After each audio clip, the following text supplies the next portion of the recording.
Olá, meu nome é Rodrigo Gibim. Inicialmente, eu gostaria de agradecer ao CONESP pelo honroso convite. É um tema que me agrada muito. Eu espero trazer a vocês os dois lados da moeda no uso dos esteroides anabolizantes. Eu espero não endemonizar o uso, né, o que é bastante frequente, e espero também não dar uma ideia de que se tratem de substâncias que não gerem repercussões clínicas importantes, né? Elas geram sim, elas têm seu impacto deletério sobre a saúde, por isso merecem o devido cuidado, né? Então eu pretendo trazer de uma maneira mais acessível a todos os públicos, que eu julgo que vão ser os ouvintes desse nosso meeting, né, nosso encontro, né, um público que envolve acadêmicos de medicina, acadêmicos de outros cursos da área da saúde, né, envolvidos com esporte, com atividade física. Então eu vou trazer alguns conceitos que eu julgo fundamentais para que se construa um conhecimento e um acesso aos conceitos envolvidos com esteroides anabólicos androgênicos. Certo? E através disso, nós vamos realçar alguns pontos tidos como verdades, que são questionáveis, né? E outros pontos que são realmente interessantes de se reforçar em relação ao uso terapêutico ou não dessas substâncias, né? E passando por conflitos éticos, passando por o que é legítimo, o que não é legítimo, o que é lícito, o que não é lícito, envolvendo o uso dessas substâncias. Então, uma breve apresentação. Eu sou professor da disciplina de cirurgia vascular da Faculdade de Medicina de Botucatu, da Universidade Estadual Paulista, né, da Universidade Estadual de São Paulo, da Unesp. Atuo em consultório em medicina esportiva, né, em performance esportivas, fui especialista em medicina esportiva pela Sociedade Brasileira de Medicina do Exercício e Esporte, e tenho algumas pós-graduações na área, né? Obviamente, a formação nesse tipo de situação, né, digamos assim, nessa espécie de endocrinologia envolvendo o esporte, envolvendo a performance esportiva, ela não é contemplada durante a nossa graduação, durante a nossa residência médica, e durante a maioria das pós-graduações. Então, há algum autodidatismo, há algum envolvimento em alguns cursos realizados, né, de capacitação, alguns estágios realizados de capacitação, e muita leitura, né, com certeza, muito autodidatismo aí, e é isso que eu vou tentar atuar como um facilitador, né, nessa conversa introdutória a respeito do uso dessas substâncias. Tá? Então, o que eu quero reforçar aqui, em se tratando de um público heterogêneo, um público que tenha, talvez, o seu contato inicial com esse tipo de substância, né? Que as informações referentes às substâncias aqui descritas, né, e que eventualmente não são utilizadas num contexto de uso clínico, elas são baseadas em evidências de estudos experimentais ou de estudos que avaliaram recursos off-label, né, recursos não padronizados, não preconizados, né, na performance esportiva. Né? O que isso quer dizer? Que boa parte da fonte das informações são estudos, né, maioria de origem internacional, em que a autodenominação do usuário de esteroide anabolizante, não necessariamente reportando quantidades reais do uso de drogas, não necessariamente reportando a fonte obtida dessas drogas, dessas substâncias, né? Então, é muito difícil de ter um ambiente controlado, até pelos conflitos éticos envolvidos, como a gente vai discutir mais adiante, a respeito desse uso de cunho estético, de cunho performance. Tá? Então, em nenhum momento o que está sendo listado, o que está sendo apresentado, deva soar recomendação, né? Até porque o Conselho Federal de Medicina e o Conselho Federal de Farmácia não respaldam, em hipótese alguma, o uso de hormônios para fins estéticos de performance esportiva. Né? Então, eles respaldam o uso clínico, como a gente vai discutir um pouco mais para frente, o uso chamado uso terapêutico, mas não o uso, digamos assim, uma condição evitável, né? Por essas drogas talvez teriam um impacto aí deletério em termos de saúde dos seus usuários, né? Então, vamos tentar reforçar alguns pontos e espero que eu contemple a indicação de vocês no meu nome a abordar o tema no didatismo, né, em trazer talvez esse contato inicial dessas substâncias para a maioria do público. Né? Meu compromisso é falar isso de uma maneira bem séria, bem próxima, né, e bem acessível a vocês. Bom, eu dividi aqui uma forma a gente poder abordar de maneira mais ampla possível, né, esse uso, né, desse tipo de substância, dividindo em balanço metabólico, né, o que seria o balanço metabólico, né, a proporção anabolismo-catabolismo, uma vez que nós estamos lidando com substâncias que induzem anabolismo, né, o que é esse anabolismo, né, que é a hipertrofia muscular e como ela se relaciona com os hormônios, particularmente com a testosterona, breve revisão da fisiologia hormonal básica, né, em relação à testosterona, prescrição das substâncias anabolizantes, envolvendo ética e uso dos esteroides anabolizantes no uso clínico, quais são os padrões de uso no uso não clínico, né, quais são os tipos de anabolizantes que existem e os principais esteroides disponíveis para prescrição no Brasil. Né. Obviamente, nós temos que abordar o mercado paralelo, né, nós sabemos que ele é bastante acessível hoje em dia e que bastante dos usuários que nos chegam muitas vezes ao consultório, eles chegam já utilizando uma droga de mercado de underground, né, de mercado negro, mercado paralelo, de origem duvidosa muitas vezes, e se há algum impacto negativo para a saúde do uso dessas substâncias, né, quais são os efeitos colaterais potenciais e os efeitos colaterais reais do uso de esteroide anabolizante, né? E a gente vai dar uma pinceladinha aqui como um extra nessas drogas que ganharam uma alta repercussão ultimamente, né, por uma promessa de garantir os resultados dos esteroides anabolizantes sem ter tantos efeitos colaterais, que são os moduladores seletivos dos receptores androgênicos, né?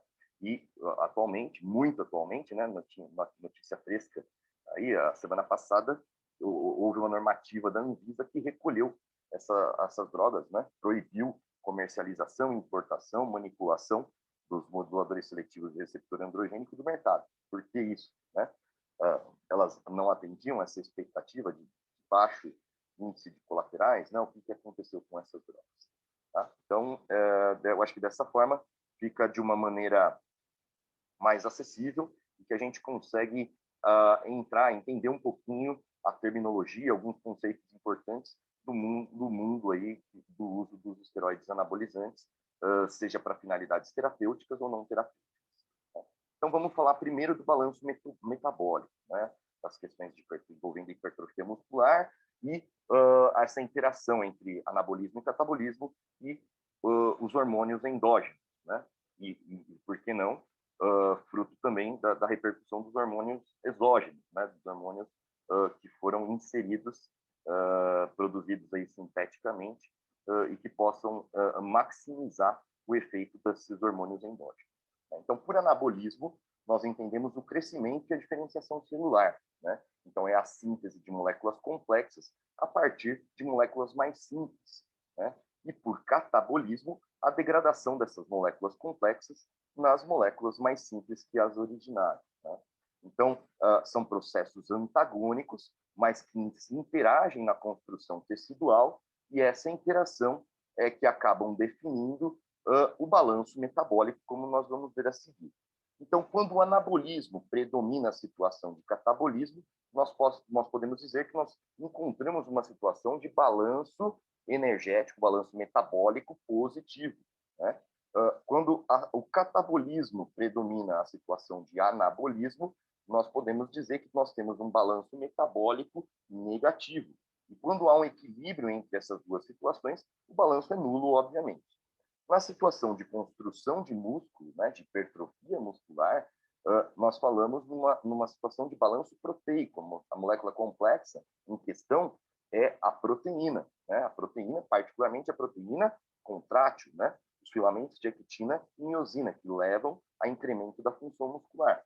Então, um dos determinantes para isso, como se vê no gráfico aqui, é a oferta proteica, né? Então, a oferta de proteína, por exemplo, na dieta, ela vai ser fundamental em termos de gerar um balanço proteico positivo. Mas, obviamente, não é só isso que vai determinar a regulação da síntese proteica muscular, como nós vamos ver a seguir, né?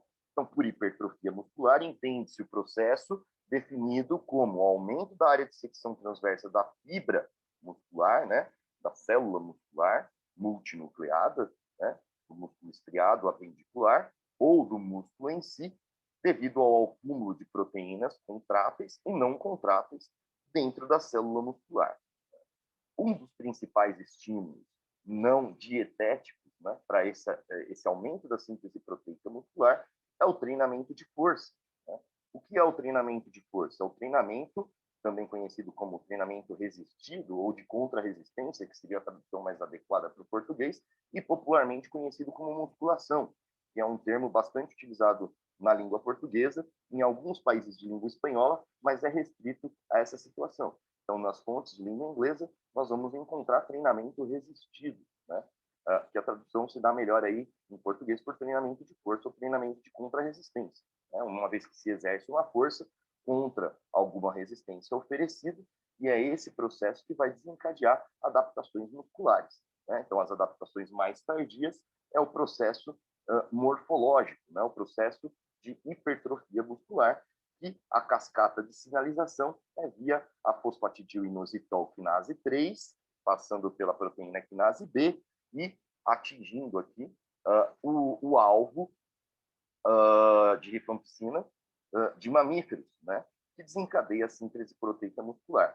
Isso pode advir principalmente de tensão mecânica, ou seja, se oferece uma carga à musculatura, né? Então, são os pesos ali na musculação, né? São a modulação do treino, da intensidade do treino de musculação, que vai gerar um processo chamado mecanotransdução. Ou seja, esse processo de tensão distende a membrana da célula muscular, o sarcoplasma, desencadeia processos intracelulares e acabam culminando com a expressão de genética, né, com a expressão de um RNA mensageiro, que vai culminar com a produção de proteínas, com o aumento da síntese de proteínas. Isso também, o processo hipertrófico, também pode ser oriundo do estresse metabólico. O que é o estresse metabólico? Né? É a situação de resíduos do processo de treinamento que acontece em acúmulo dentro da célula muscular lisa, né? Desculpa, dentro da célula muscular esquelética. Lisa não, né? Não estamos falando aqui de músculo liso, estamos falando de músculo estriado esquelético, né? Com função contrátil. Perdão pelo equívoco aí. Então, o estresse metabólico ele é oriundo de acúmulos de produtos do metabolismo, né? Acidose, fosfato inorgânico, lactato, que se acumulam no interior da célula muscular lisa, levando lisa, falei de novo lisa, perdão, se acumulam dentro da célula muscular estriada esquelética, né? Frente ao processo de treinamento, induzem a fadiga, né? E esse estresse metabólico também leva a síntese proteica muscular, né? Culminando em hipertrofia muscular.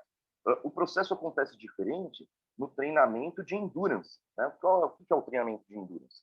É aquele treinamento, né, em que modelo de treinamento em que o exercício se mantém por longos períodos de tempo, né? Então, obviamente, na musculação, o exercício se trata do exercício de alta intensidade e curta duração, né? Por isso que existe esse desencadeamento de processo, né? E também a gente pode chamar isso de treino anaeróbio ou glicólise anaeróbia, né? Ou via fosfocreatina, né? Que são os primeiros produtos, né? Que vão me originar energia, meus primeiros substratos que vão gerar energia para essa atividade muscular contrátil de alta intensidade e curta duração, né? Quando eu preciso me manter em atividade por mais tempo, eu vou ter um cunho aeróbico, um cunho oxidativo. Então, eu vou precisar fazer a oxidação de carboidratos e a oxidação de gorduras, né? E esses processos de oxidação dependem, obviamente, de oxigênio e acontecem no ambiente intramitocondrial, né? Através do ciclo de Krebs. Portanto, o treinamento de endurance, um treinamento que tenha esse cunho aeróbico, né? Uma atividade física que tenha esse cunho aeróbico, ela vai desencadear como um processo adaptativo ao exercício principal a biogênese mitocondrial, né? Ou seja, aumento do número de mitocôndrias e aumento do número de arcabouço enzimático relacionado a essas mitocôndrias. Enquanto no treinamento de força vai haver a hipertrofia muscular, adaptação morfológica para suportar maior regime de carga com o treinamento, né? E isso acontece por estímulos de diferentes células musculares, né? Então, as células musculares de contração rápida, né? São as células musculares do tipo 2X ou 2B, né? Em que há a predominância da hipertrofia muscular, e as células do tipo 1, né? São as células oxidativas, são as células de contração lenta, né? Então, que se mantêm em atividade por mais tempo e dependem do metabolismo oxidativo. Bom, o anabolismo e o catabolismo, portanto, como eu já adiantei para vocês, são processos antagônicos que são regulados principalmente pela ação hormonal. Então, aí nós já fazemos uma ponte que, além de fatores nutricionais, além de fatores relacionados ao treinamento, o estado hormonal do indivíduo é fundamental para que haja esse processo anabólico ou catabólico, né? Nós estamos aqui no momento falando de hormônios endógenos, hormônios produzidos pelo próprio indivíduo. Não estamos falando de uso de hormônio exógeno, de uso de hormônio sintético. Mas, obviamente, isso já nos leva a pensar que se eu tenho esse efeito dentro de uma situação hormonal fisiológica, se eu produzo, né, se eu predisponho o indivíduo a um ambiente suprafisiológico, né, com níveis acima dos valores fisiológicos, provavelmente eu incremente esses processos, né? Então, quais são os hormônios que têm esse caráter de anabolismo, de estimular a síntese de moléculas complexas? A testosterona, o GH, o IGF-1 e a insulina, particularmente em relação à síntese proteica muscular. Vejam que interessante, que a insulina, além de induzir o aumento da síntese proteica muscular, ela inibe a degradação proteica, né? Então, ela tem uma dupla via aqui como um hormônio anabólico, né? O T3, os hormônios tiroidianos, eles podem induzir a síntese proteica, mas um excesso pode levar à degradação proteica, é a hiperatividade metabólica, né? E o cortisol é predominantemente um hormônio catabólico em relação à degradação proteica. Por isso, ele é tido como um dos marcadores, obviamente é um fraco marcador, né, para a situação, mas é tido como um dos marcadores do overtraining, do excesso de treinamento, né, do risco de lesão produzido pelo excesso de treinamento, né? Então, é fundamental o equilíbrio entre os hormônios anabólicos e catabólicos para que eu mantenha um processo hipertrófico, um processo adaptativo com aumento de performance induzido pelo treinamento. Então, como eu disse para vocês, além dos fatores nutricionais, os fatores relacionados ao treinamento, né, nós vamos ter aqui hormônios que vão ser determinantes ao aumento da síntese proteica muscular. Então, mais do mesmo, testosterona, GH e GF1, né, que é o fator de crescimento semelhante à insulina, né, que é basicamente a forma ativa do GH, produzida no fígado, que vai ter uma alta interação com a célula muscular esquelética, contrátil, né, e a insulina, como foi descrito naquelas vias. Vejam aqui a importância do treinamento de força, né, para o ganho na síntese proteica muscular, para induzir os processos hipertróficos, e a importância também, como processo catabólico, da inatividade física. Ou seja, se o organismo sinaliza para você, né, se você sinaliza, na verdade, a sua postura em inatividade física, sinaliza para o seu organismo que você não está utilizando aquela musculatura, obviamente ele não vai privilegiar uma situação de anabolismo para um gasto energético, né, em anabolismo para aquele tecido. Então, os tecidos em atividade é que vão demandar maior atividade anabólica, né? Então, um treinamento, para quem pretende ter ganhos de hipertrofia, é fundamental, particularmente o treinamento de força, o treinamento de musculação, né? Então, o sexo feminino costuma ter um certo equilíbrio entre anabolismo e catabolismo, né? o sexo feminino no pós-menopausa tem uma grande queda, né, da quantidade de músculo, né, de quantidade de síntese proteica. Isso pode ser um dos fatores contributivos para a desmineralização óssea, né, além da queda própria dos níveis de estrogênio.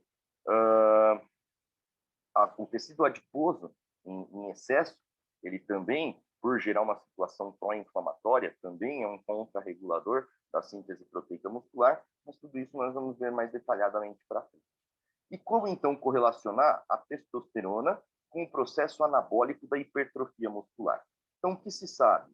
Que a testosterona ela tem a capacidade de aumentar o número de mionúcleos, ou seja, os núcleos relacionados às células musculares, estriadas esqueléticas, né?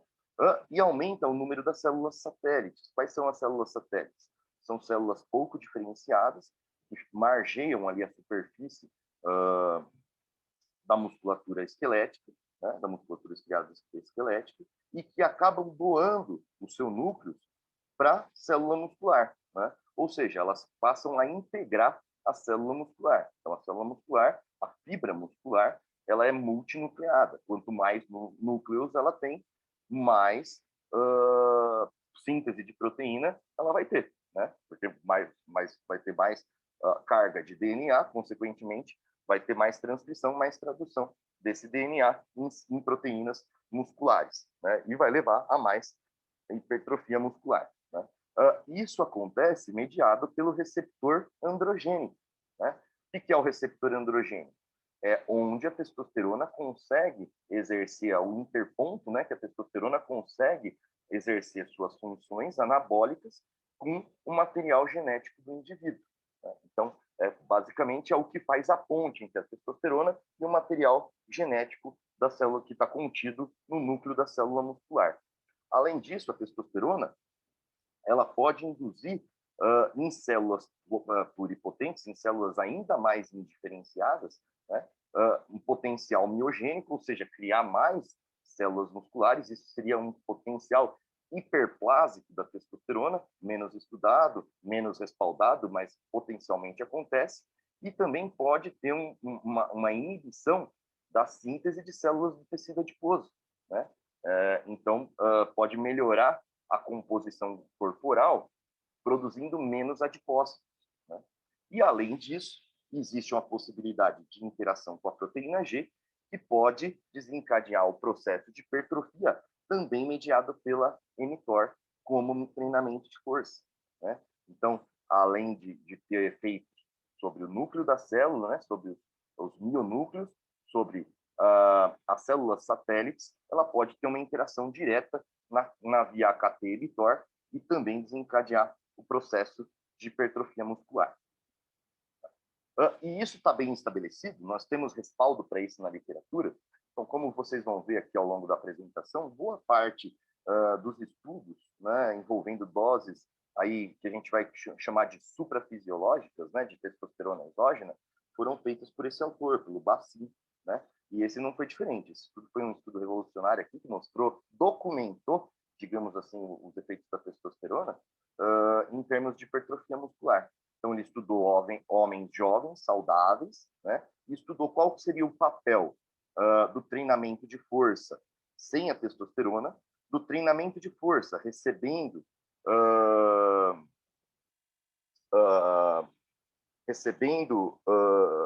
testosterona, né?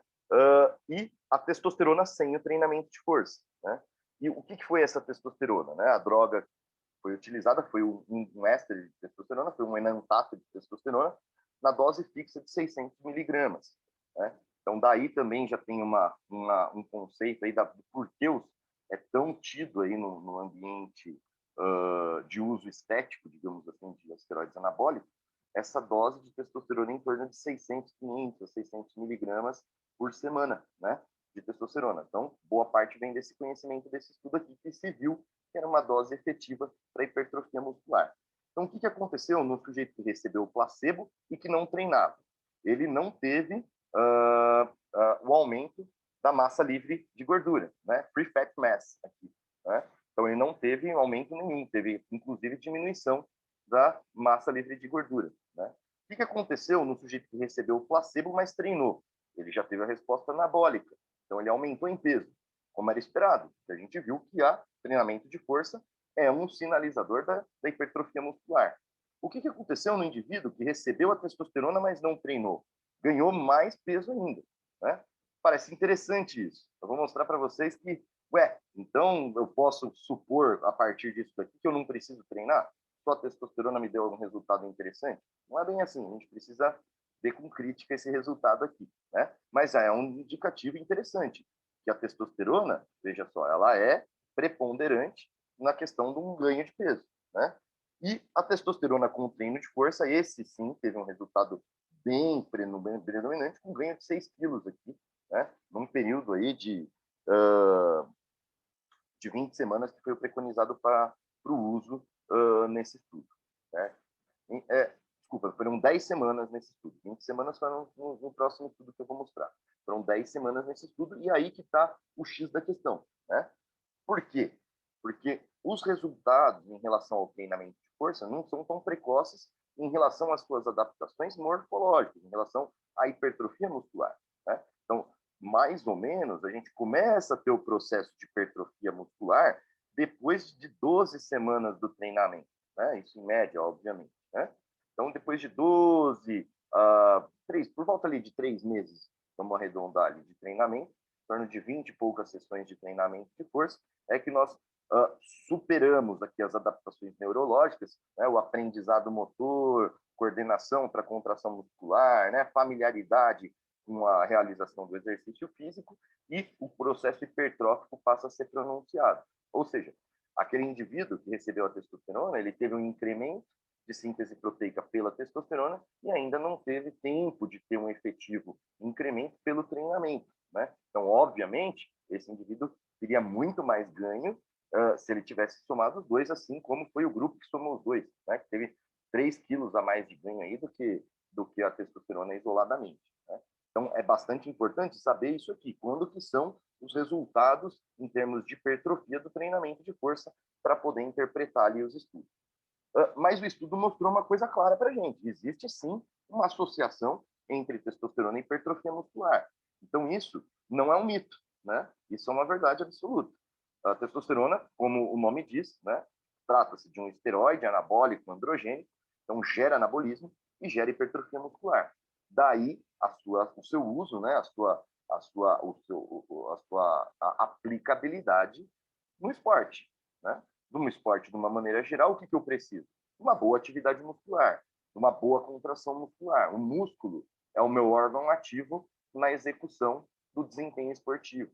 Consequentemente, eu, digamos assim, otimizo meu desempenho esportivo através da hipertrofia muscular induzida pela testosterona. Por isso que é tido como uma droga de aumento de performance, tá? Então, sim, está claro, existe uma associação direta com a testosterona e a hipertrofia muscular. Bom, vamos falar um pouquinho aí da fisiologia hormonal. Então, por que nós chamamos ali de esteroides anabólicos androgênicos, né? Então, os esteroides é porque são ésteres oriundos do colesterol, né? Então, é um processo que acontece no interior da mitocôndria, né? Em que o colesterol é transformado em pregnenolona, é um hormônio base, que dá origem aos outros hormônios gonadotróficos, aos outros hormônios de cunho sexual, né? Em termos de testosterona e os hormônios gonadotróficos femininos, né? Então, o colesterol é transformado em pregnenolona e, a partir de então, precursores de testosterona que vão desencadear a produção de estradiol, né, que é a forma estrogênica mais ativa, 17-beta-estradiol, e a deidrotestosterona, né, que tem uma alta interação com o receptor da testosterona, com o receptor androgênico, né?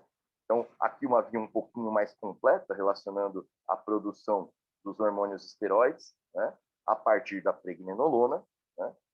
Aqui, o que eu quero mostrar? Que tudo acontece a partir da secreção do GnRH, né, que vai ter um aumento de LH e FSH, que são as gonadotrofinas, e o LH e FSH vão agir diretamente sobre as gônadas, sobre os ovários e sobre os testículos, produzindo os hormônios sexuais, né? Os esteroides sexuais, né?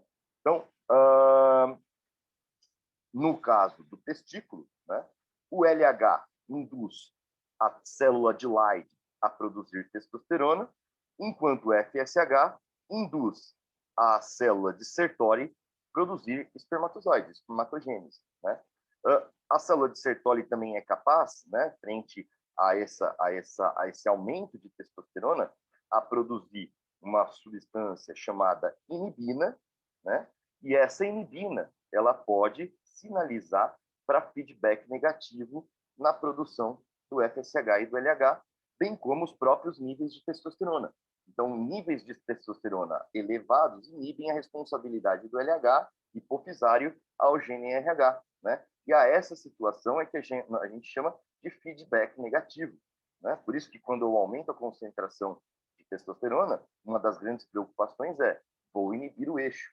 O que é inibir o eixo? Inibir o eixo hipotálamo, hipófise, testicular, né? O que acontece no sexo masculino em uso de testosterona exógena, né? Então, isso seria aqui a inibição do eixo hormonal. Esse é um conceito interessante já de a gente estar discutindo, né? Então, o eixo hipotálamo, hipófise, testículo, né? Então, o hipotálamo produz o gene RH, para a hipófise produzir, ser responsivo e aumentar os níveis de LH e FSH, que vão interagir com o testículo através da produção de testosterona, levando a espermatogênese, anabolismo proteico na musculatura, crescimento ósseo de pelos, engrossamento da voz, né? Que são sinais androgênicos, né? O que é o androgenismo? O androgenismo é a produção de caracteres secundários masculinos, né? Então, nós podemos dividir aqui os efeitos da testosterona em efeitos androgênicos, que são esses caracteres sexuais secundários do sexo masculino, crescimento do pênis, né? Vejam, quando a mulher usa testosterona, uma das preocupações que acontece é o quê? É a hipertrofia do clitóris, né? Seria o correspondente aqui ao crescimento do pênis, né? O espessamento das cordas vocais, né? O que dá a voz mais grossa do homem, digamos assim, o aumento na libido, o aumento da secreção das glândulas sebáceas, né? Então, o homem geralmente tem a pele mais oleosa, né? O que pode levar a acne, o que pode levar à queda de cabelo, aumento dos cabelos, né? Do corpo e da face, então, aumento da pilificação, o hirsutismo, e um padrão masculino de distribuição dos pelos pubianos, né? E quais seriam os efeitos anabólicos da testosterona? Aumento da massa muscular, né? Como a gente viu, essa associação direta com a síntese proteica muscular, aumento na concentração de hemoglobina, a gente vai ver isso mais para frente, mas potencialmente ela pode induzir por várias vias, uma delas é estímulo direto da medula óssea à produção de células vermelhas do sangue, né? Aumento da retenção do nitrogênio, redução dos estoques de gordura corporal, por aquele mecanismo de não diferenciação de células indiferenciadas em células gordurosas, e também por ter vias de aumentar a lipólise, né? Isso aí é umas coisas que a gente vai lidar, porque vem daí a ideia de que o uso de esteroide pode ser um contributivo para o emagrecimento, e a gente vai ver que talvez não seja bem assim, ou não seja bem assim em todas as situações, né? E o aumento da calcificação dos ossos, né? Isso pode dar um fechamento de cartilagem de crescimento precoce, quando é usado precocemente esse tipo de recurso em crianças, por exemplo, que não têm seu crescimento completo, né? Além da produção testicular da testosterona, a gente tem que lembrar que existe uma via, né, através do córtex adrenal, né? Então, o córtex adrenal produz, além da aldosterona, além do cortisol, né, produz progesterona, produz testosterona, produz pregnenolona, né, a deidroepiandrosterona, que são alguns dos hormônios aqui, principalmente esses aqui de baixo, alguns hormônios precursores aí à via dos hormônios sexuais, né? Então, ela tem que ser realçada aqui como uma fonte produtora de hormônios androgênicos também, né? Então, no sexo masculino, 95% da testosterona é produzida no testículo e 5% na adrenal, enquanto nas mulheres, 25% da testosterona na adrenal, 25% da testosterona no próprio ovário, a partir do estradiol, e o demais, 50% restante, no tecido periférico, particularmente no tecido adiposo, né? Então, como se dá essas vias de interação entre estradiol, né, entre estrógeno, forma ativa dos estrogênios, e a testosterona, né? As ações da testosterona, elas acabam sendo mediadas diretamente pela testosterona e por subprodutos ativos da testosterona, né? Então, nós temos enzimas ativas, né, a aromatase, para transformar a testosterona em estradiol, e a 5-alfa-redutase para transformar a testosterona em DHT, em dihidrotestosterona, né, que dependem, a quantidade, a atividade tem um cunho individual, tem um caráter individual de expressão, né, e alguns fatores, por exemplo, aumento da expressão de tecido adiposo, aumento da concentração dessa enzima em determinados tecidos, por exemplo, pele, couro cabeludo, podem determinar alguns dos efeitos indesejados da testosterona no tecido, em relação à acne, em relação a hirsutismo, em relação à ginecomastia, quando se fala em via de hormônio estrogênio, né? Então, esse processo induzido pela aromatase se chama aromatização, enquanto o processo induzido pela 5-alfa-redutase, redução, né? Então, a testosterona é reduzida em DHT e ela é aromatizada em estrogênio, né?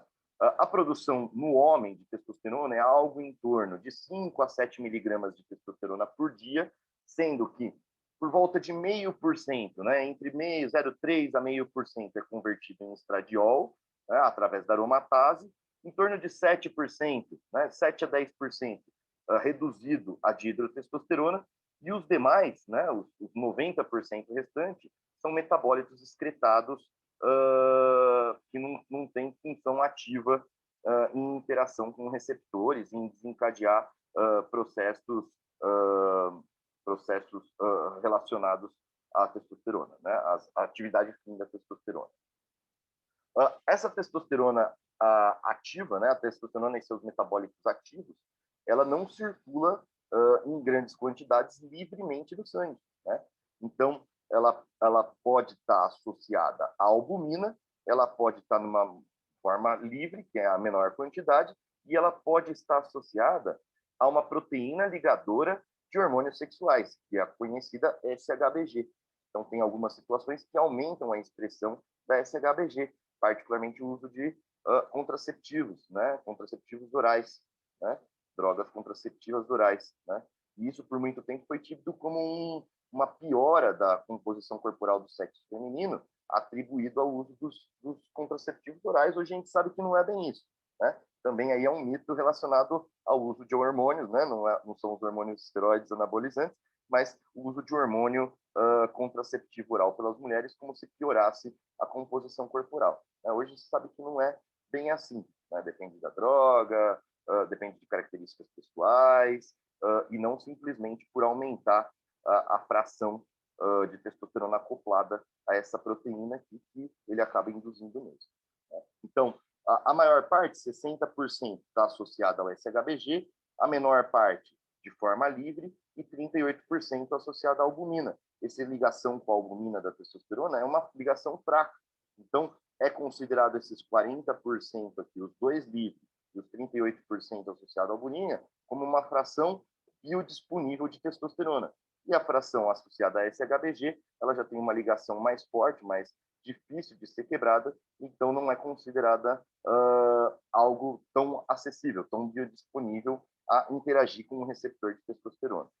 A testosterona, então, ela age a partir dos seus metabólitos ativos, DHT e o estrogênio, né? A partir da interação desses metabólitos da própria testosterona com o receptor androgênico e com o receptor estrogênico, né? Então, o receptor androgênico, nos genitais, na próstata, na pele, no cabelo, né, vai ter efeito ali sobre a função sexual, desejo, excitação, orgasmo, oleosidade da pele, crescimento de pelos, né, desenvolvimento de caráteres sexuais secundários, como a gente viu. No músculo, na medula óssea, no cérebro, vai ter aumento da produção de força muscular, de produção de glóbulos vermelhos, da densidade mineral óssea, de energia pelos tecidos, né? No endotélio e na gordura corporal, distribuição da gordura corporal de um padrão endogênico, né? Distribuição da massa corporal magra de um padrão masculino, né? Com mais muscularidade, né? e atua diretamente na saúde cardiovascular, quando em níveis fisiológicos, né? E a ação com o receptor estrogênico também atua de uma maneira bastante positiva em termos de proteção e saúde cardiovascular, uma vez que controla os níveis de HDL e LDL, né? Também contribui para a força muscular, contribui para a manutenção da placa epifisial, né? Para o crescimento adequado, proteção cerebral em termos de cognição, né? Estado de ânimo também tem tudo a ver com equilíbrio em relação à libido, ao desejo sexual, à manutenção da ereção, né? Então, é bastante importante o equilíbrio entre esses metabólitos ativos da testosterona para que o indivíduo tenha uma vida saudável e normal, né? E as interações, então, são feitas a partir do receptor androgênico quando se fala em esteroide anabólico androgênico, né? O receptor androgênico é um receptor intracelular, né? Então, o esteroide, por ser uma molécula lipossolúvel, ele penetra a membrana plasmática e vai interagir com o receptor androgênico, fazendo um complexo hormônio-receptor, testosterona-receptor, no núcleo da célula. E vai interagir com o núcleo da célula, aumentando a transcrição genética para produção de proteínas musculares, né? Então, a testosterona penetra na célula, penetra no núcleo da célula, onde interage com o seu receptor, e aí sim faz a fosforilação do filamento de DNA, levando à transcrição genética de um RNA mensageiro e síntese de proteína muscular, que leva à hipertrofia. Tá? O que isso nos remete? Nos remete que há um componente genético bastante importante à resposta da testosterona, né? Obviamente, como nós vimos ali que os reguladores da síntese proteica muscular tangenciam os fatores relacionados ao treinamento, à nutrição, às situações que vão produzir contra-regulação de hormônios catabólicos, né? Então, boa qualidade e anabólicos, então, boa qualidade do sono, controle dos estresses, e aí um estímulo hormonal excedente, um estímulo hormonal suprafisiológico, ou que sejam suplementos nutricionais, eles são aqui o ápice aqui, né? Ou seja, o menos importante da base. Então, se o indivíduo não tem uma genética, um potencial genético de resposta, né, ao treinamento, se não tem um potencial genético de resposta à interação da testosterona com o seu receptor, provavelmente ele não vai ter aquele resultado esperado do uso do esteroide anabolizante para finalidade estética, né? E isso quer dizer, já nos remete à ideia de que diferentes indivíduos respondem a diferentes doses. Então, aquele pacotinho de fórmula para hipertrofia, fórmula para isso, para aquilo, né, de ciclo, aquelas receitas de fórum de internet, não são tão aplicáveis num contexto individual, né? Porque nós não sabemos o potencial genético do indivíduo, né? E essas doses suprafisiológicas, essas doses excedentes de hormônio, elas vão estar aqui no ápice, quer dizer, não vão ser um preponderante para o indivíduo ter resposta, né? O que se sabe? Existe sim um determinante genético envolvido na resposta de testosterona. Isso é verdade, não é mito, né? Então, indivíduos diferentes respondem a diferentes níveis de testosterona, né? Mas não é o nível de testosterona num ambiente fisiológico, num ambiente hormonal natural, que vai ser o determinante para a resposta. Então, não quer dizer que um indivíduo tenha níveis dentro dos valores de referência, tangenciando o valor máximo do valor de referência, ele vai ter mais hipertrofia do que um nível que está nos limites inferiores do fator de referência, né? O que a gente viu? Que a testosterona, assim como o treinamento, eles respondem, né, eles induzem a produção de mionúcleos, a produção, ao aumento, né, da expressão de células satélites, que doam os seus núcleos para a fibra muscular, então aumenta mais ainda os mionúcleos, e que depende da interação com o receptor androgênico. Então, esse potencial genético de resposta à testosterona, de resposta ao treinamento, de resposta à dieta para hipertrofia, provavelmente estão focados, baseados e embasados na quantidade de receptor androgênico que o indivíduo tem na célula muscular, da quantidade de mionúcleos que ele tem na célula muscular e da quantidade de células satélites que ele tem na célula muscular. Então, esse seria o que é conhecido como potencial genético. A quantidade desses 3 fatores é que determinariam a melhor resposta ao treinamento, a melhor resposta ao uso de esteroide anabolizante para finalidade estética em diferentes indivíduos, né? Então, o que se sabe é que num ambiente fisiológico, num ambiente com níveis de testosterona dentro da normalidade, não tem grande incremento de hipertrofia se comparado os níveis que estão mais altos em relação aos níveis mais baixos dentro de um contexto fisiológico. Obviamente, quando eu vou lidar num ambiente infrafisiológico, né, com valores abaixo da normalidade de testosterona, eu vou ter uma tendência ao catabolismo, então ao processo hipotrófico, né, quebra de proteínas musculares, vou ter catabolismo proteico, e numa situação de excesso desses hormônios, num uso suprafisiológico, com doses suprafisiológicas de testosterona, eu vou ter provavelmente um incremento dessa ação de testosterona, né? A depender, obviamente, desse potencial genético, né? Então, o que é outra coisa que também dá para a gente exprimir dessa figura? A testosterona, ela tem um comportamento desse tipo de curva aqui, que se chama curva em U, ou U-shape, né? O que quer dizer o U-shape da curva? Quer dizer que quanto mais baixos os níveis, para baixo dos níveis fisiológicos, fora de um nível ideal, eu tenho sintomas, eu tenho repercussão clínica em termos de aumento da suscetibilidade de doença e eu tenho um processo catabólico.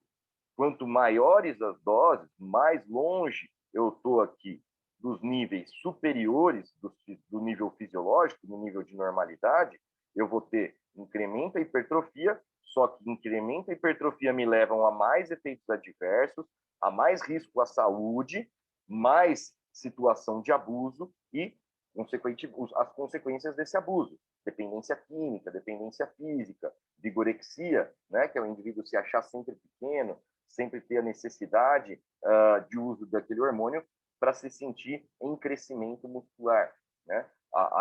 Fora o extremo risco do uso crônico que isso oferece, né? Riscos em demasia para a saúde e risco em demasia para a saúde. Então, os extremos são altamente negativos. Altas doses são negativas, baixas doses são negativas. O que seria o ideal? Saúde, equilíbrio, níveis fisiológicos de testosterona.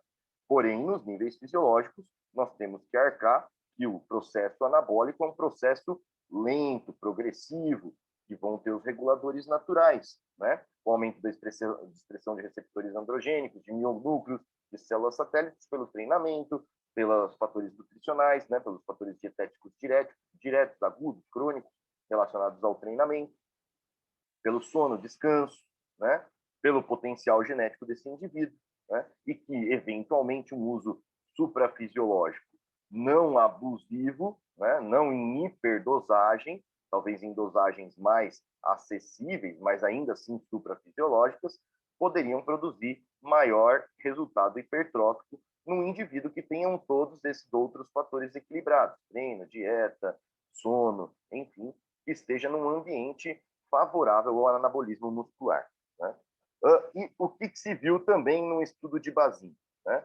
Que com a reposição, né, com o uso de várias doses de testosterona, né, doses que ficam muito próximas da produção semanal, né? Então a produção semanal de testosterona é algo em torno de 70 miligramas por semana, né? Aqui também foi usado o estrenantato, nesse estudo sim foram as 20 semanas, que eu tinha falado no estudo anterior, aqui indivíduos jovens, entre 19 e 30 e poucos anos, os que receberam 25 miligramas de testosterona foi uma dose suficiente para até deixar o indivíduo em nível fisiológico, né, nos limites inferiores do nível fisiológico, só que já foi suficiente também para uma certa inibição do eixo, né, uma inibição parcial do eixo hipotálamo, hipófise e testículo, né? Com inibição do eixo e com níveis insuficientes de produção semanal, o que aconteceu? O indivíduo que entrou num estado catabólico, perdeu massa magra, né?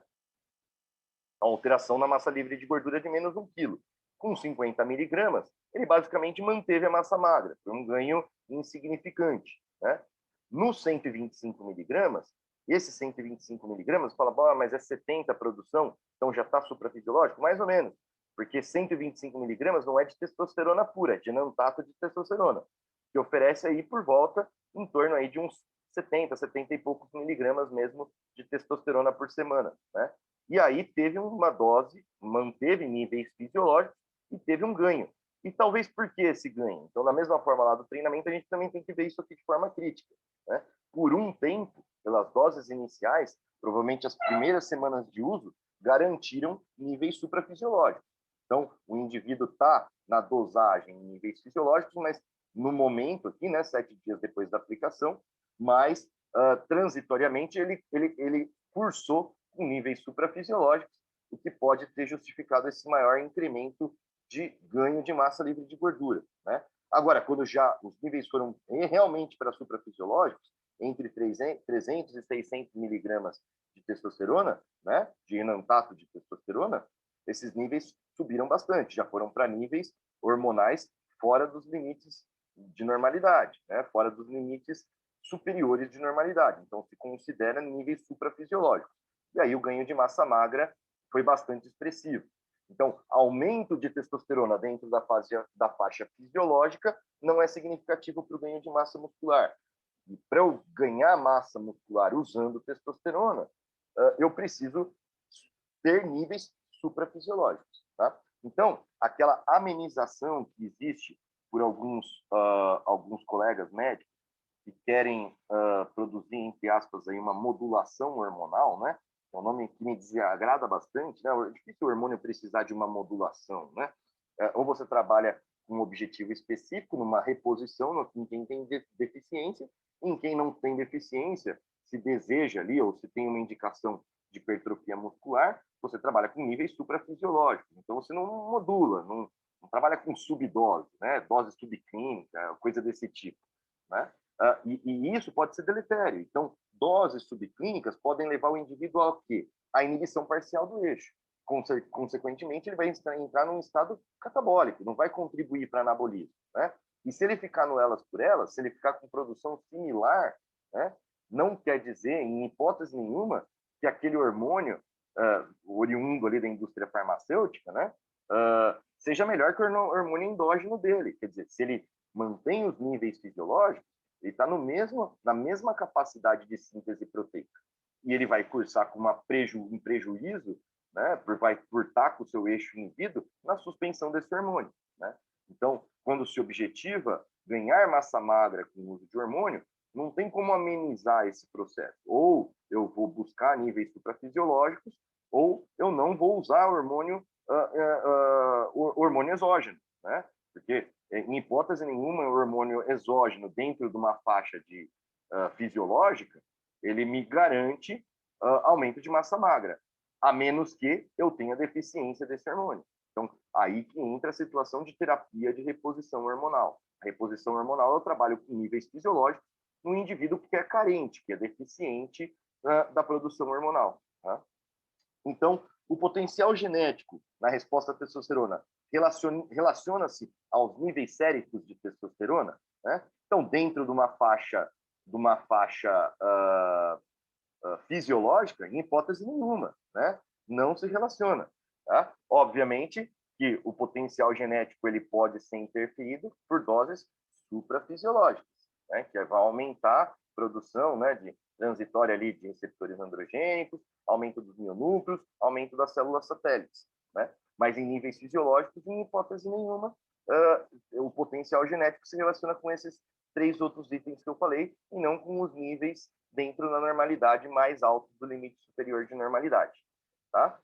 Falei ali bastante coisa, mas espero que eu tenha sido claro aí para vocês. Tá? Bom, em relação aos aspectos éticos, o médico pode prescrever esteroide anabolizante? A resposta é sim, tá? Ele pode sim prescrever.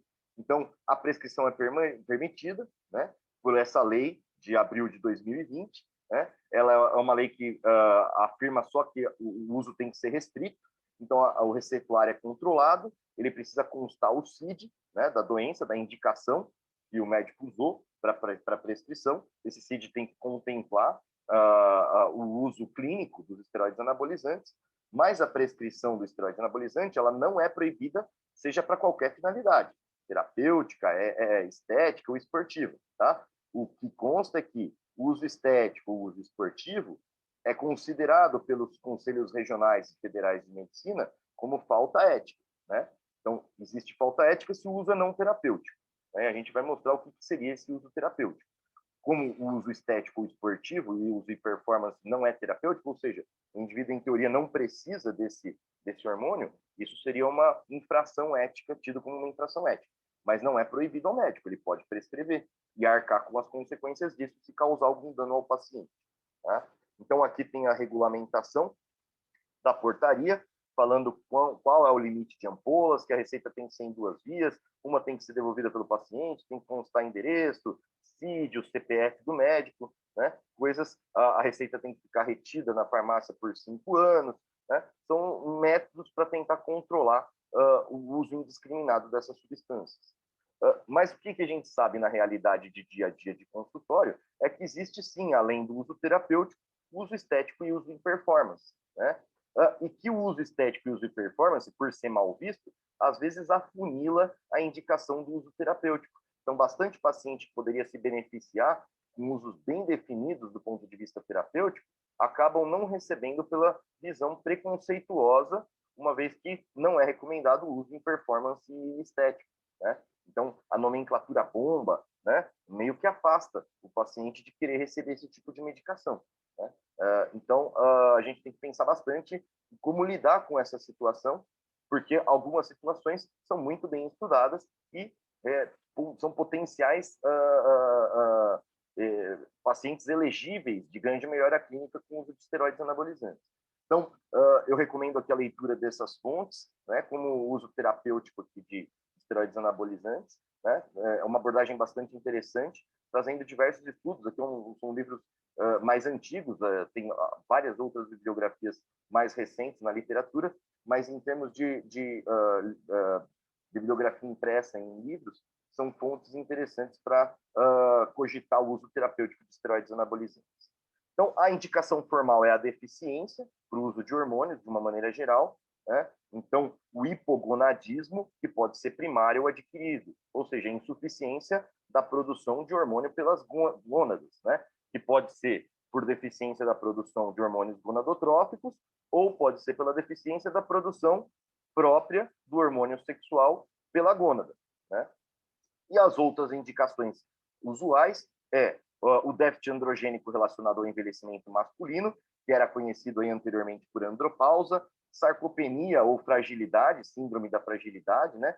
Predispõe à queda, aumento de mortalidade, né? Que a disfuncionalidade e perda muscular também relacionada com o envelhecimento, a osteoporose, né? As alterações ósseas decorrentes da desmineralização óssea, doenças autoimunes, então, esclerose lateral amiotrófica, esclerose múltipla, HIV, grandes queimados, pacientes com câncer, estados pós-operatórios em convalescença, ou seja, todos estados potencialmente catabólicos, onde o uso de drogas anabólicas, né, que promovem o aumento de proteína muscular, podem reverter uma situação de dependência, uma situação de risco de queda e melhorar significativamente a qualidade de vida desses pacientes.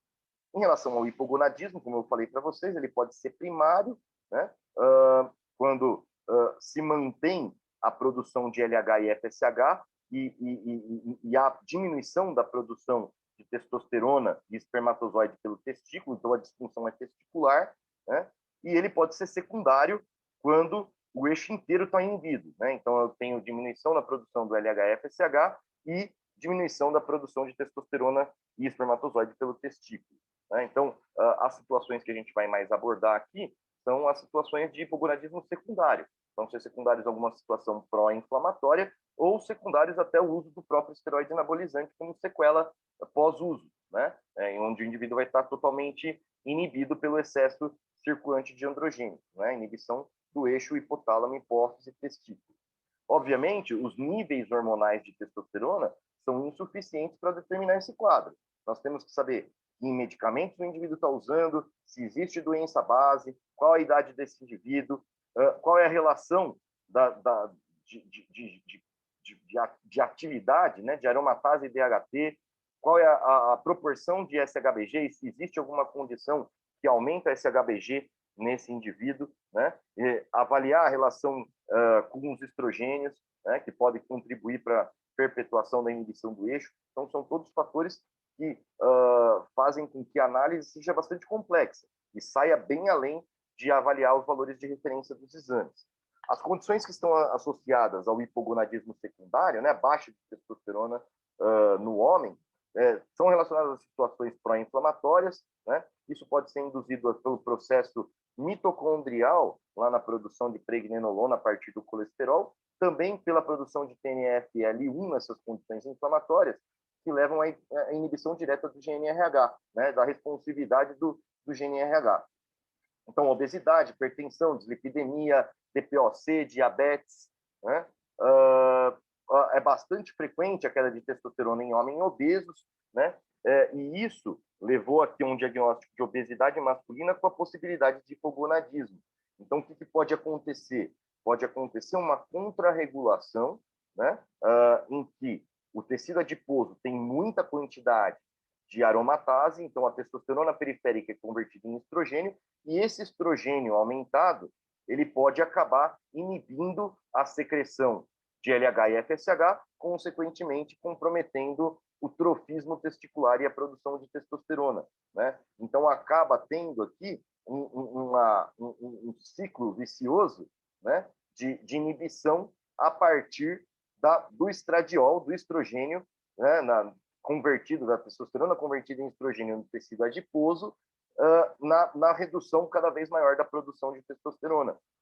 Isso, obviamente, pode contribuir para a perda de massa muscular no indivíduo obeso, agravando um quadro, né, de lipossubstituição. Então, o indivíduo acaba desenvolvendo a obesidade sarcopênica, né, que é bastante comum visto também no envelhecimento.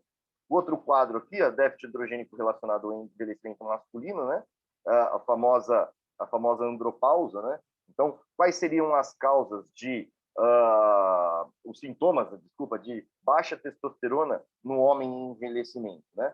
Baixo desejo sexual, disfunção erétil, diminuição da massa e força muscular, aumento da gordura corporal, diminuição da densidade mineral óssea, osteoporose, diminuição da vitalidade, ânimo deprimido, né? E isso associado a valores laboratoriais compatíveis, que a maioria das sociedades consideram algo em torno menor que 250 nanogramas por decilitro de testosterona ou 300 nanogramas por decilitro de testosterona como um dos critérios indicativos, obviamente associado a algum daqueles sintomas.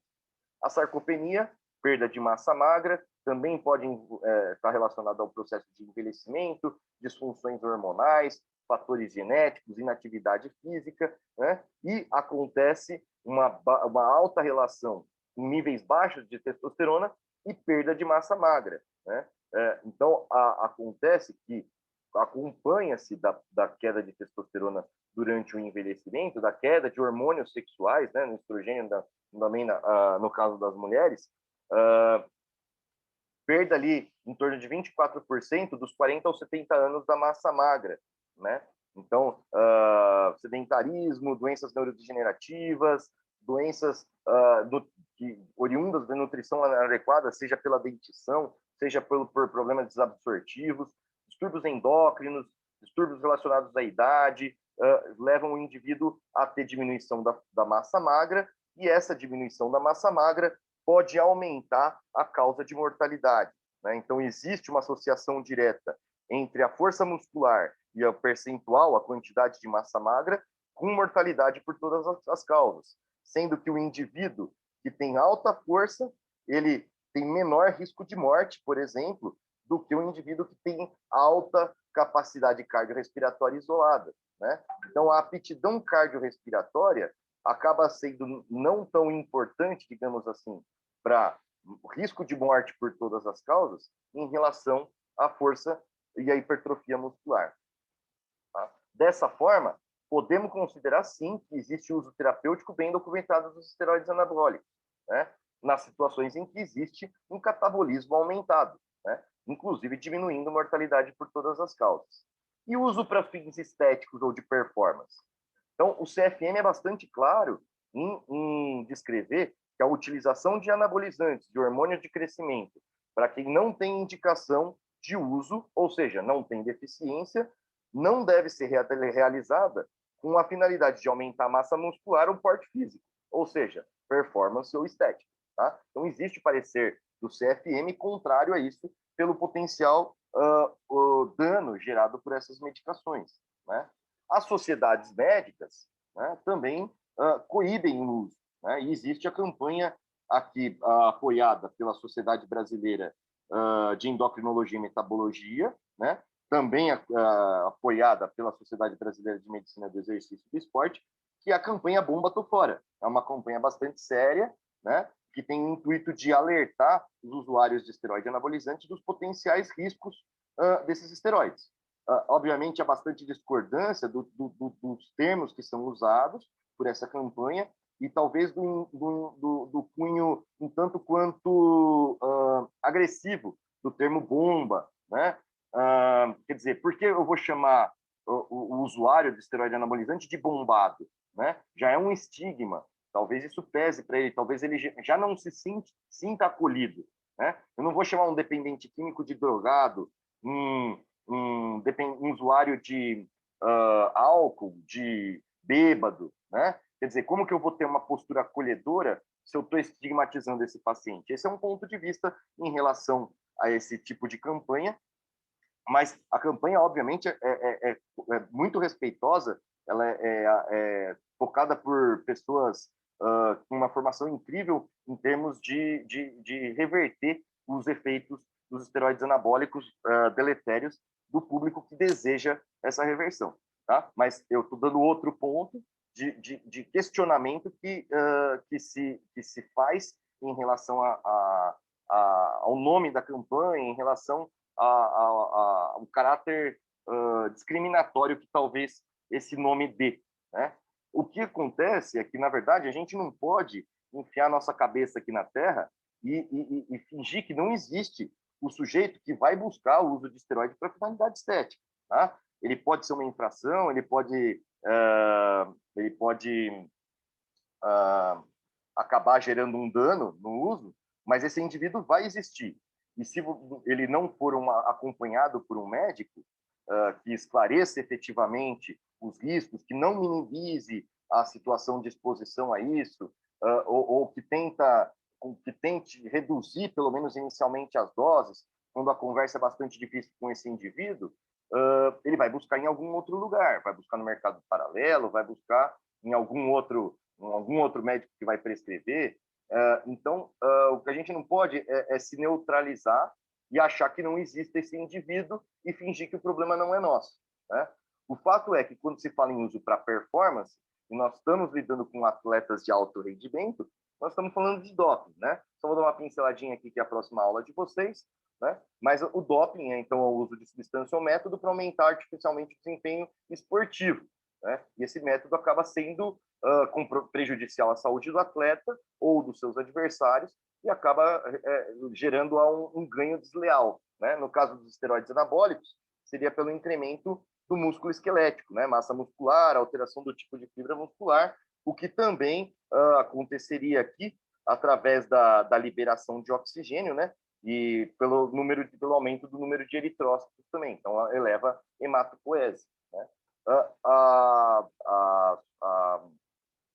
A WADA, né, que é a Organização Internacional Antidoping, ela acaba levando todo ano essa lista de substâncias proibidas, e os esteroides anabolizantes, né, eles configuram as substâncias do tipo S1, que são proibidas em todas as fases de preparação do atleta.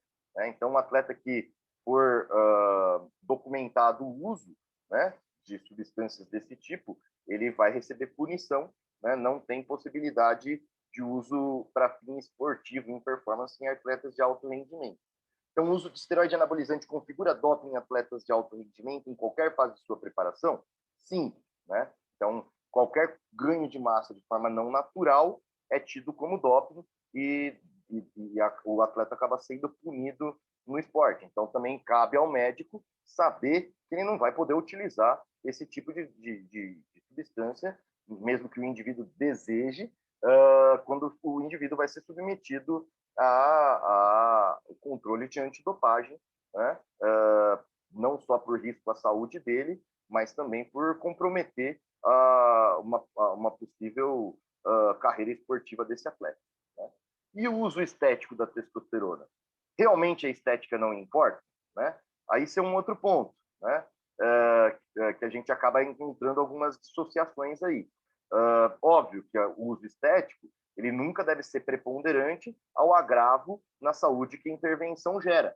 Mas os procedimentos tidos aí como desnecessários são cada vez mais invasivos e expõem os indivíduos saudáveis a um risco desnecessário, né? O que dizer das inúmeras cirurgias plásticas, implantes, lipo em demasia, né? Agora nós estamos aí a síndrome associada ao implante das próteses mamárias, né? Bastante tempo ela foi subestimada, associada a doenças autoimunes, mas agora está sendo associada aí à fadiga, à diminuição de performance, diminuição de bem-estar em mulher saudável, né?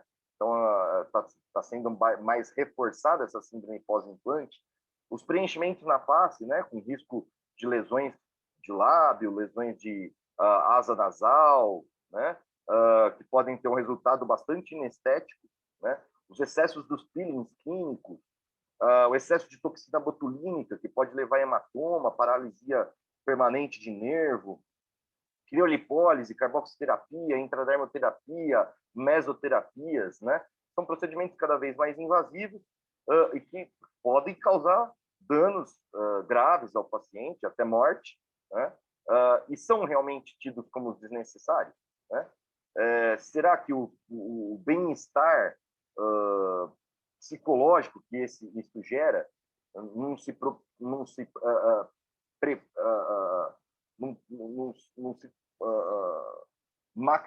maximiza em relação ao risco de exposição para determinados pacientes, né? São questionamentos que a gente acaba tendo que ter no nosso dia a dia, né? Então, o que não pode é a gente se comportar com aquele avestruz lá de enfiar a cabeça na terra, né? A gente vai ter esse paciente, né? A gente vai ter um paciente que é altamente comprometido em sua qualidade de vida por se sentir muito pequeno, muito frágil, assim como aquela menina que tem a mama hipodesenvolvida, gostaria de fazer um implante mamário para se sentir mais segura, né? Então, obviamente, tem que contemplar uns critérios de indicação, mas existe grande diferença a essa menina que vai colocar uma prótese mamária do indivíduo que vai querer fazer o uso de esteroide anabolizante em termos de segmento médico, né? Isso é um dos pontos que são questionados também, independentemente de ser meu ponto de vista ou não, né? Mas são situações que nós nos vamos deparar e são questionamentos que eu gostaria de levantar. Então, eu vou deixar aqui como uma situação intermediária. Vou deixar nem como certo, nem como errado, né? Nem como mito, nem como verdade.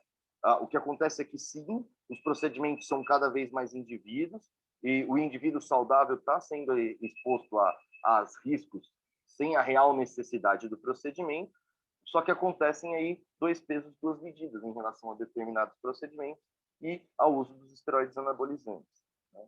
E o uso estético da testosterona, considerando que há muitos usuários que desconhecem os riscos dos esteroides a longo prazo e outros que, mesmo conhecendo os riscos, não estão dispostos a suspender o uso, o médico poderia ter uma postura menos discriminatória e se preocupar em traçar estratégia de minimização de danos?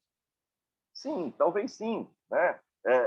É nossa postura ter o conhecimento e o acolhimento desse paciente, né? Fazer a substituição de droga, tirar esse paciente do mercado paralelo, diminuir as dosagens, realmente falar, olha, vamos programar uma suspensão, você tem desejo de fertilidade, você sabe que você pode comprometer sua fertilidade se você prolongar esse uso, tá? Mostrar que existem fatores além dos esteroides que vão contribuir com a manutenção ou com o ganho de massa magra desse sujeito, né? Então, aí sim, tendo um papel ético em evidenciar para esse sujeito que talvez o uso estético não seja a melhor saída para ele, né? Ou que ele já tenha atingido um limite de uso mais seguro, não vou dizer, mas de um uso com menos exposição a risco com finalidade estética. e seja a hora de dar uma pausa, de parar, né? De não se submeter mais a esse risco, né? Porque mostrar para ele, será que vale a pena realmente ficar submetido a esse risco, né? Em relação ao uso das substâncias anabolizantes, os tipos de anabolizantes existentes. Nós precisamos saber? Precisamos, porque o indivíduo vai chegar no nosso consultório com essa demanda, né? Então, quais são os tipos de esteroides anabólicos androgênicos que nós temos? A testosterona direta, né? E os ésteres de testosterona.